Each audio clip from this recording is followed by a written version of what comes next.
টানা ৪৪ বছরেরও বেশি সময় ধরে আওয়ামী লীগের সভাপতির পদ আঁকড়ে ধরে আছেন শেখ হাসিনা।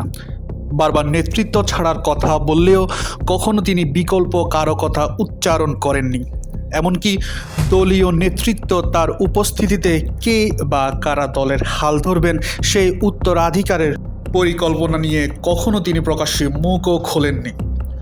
পর্যবেক্ষকরা মনে করেন, গত বছরের 5ই আগস্ট শেখ হাসিনা ক্ষমতাচ্যুত হওয়ার পর আওয়ামী লীগের মতো এত বড় সংগঠন তাসের ঘরের মতো ভেঙে পড়েছিল। সেটারও একটা বড় কারণ ছিল এই দুর্বলতা। বস্তুত হাসিনার উপস্থিতি না থাকলেও তৃণমূল স্তরের নেতাকর্মীরা কার কাছ থেকে নির্দেশনা পাবেন তা নিয়ে ছিল চূড়ান্ত অস্পষ্টতা। গত 1 বছরেরও বেশি সময় ধরে ভারতে অবস্থান করছেন শেখ হাসিনা। পরিস্থিতির চাপে উত্তরাধিকার নেতৃত্ব ঠিক করার ব্যাপারে তড়িৎ পদক্ষেপ নেন তিনি।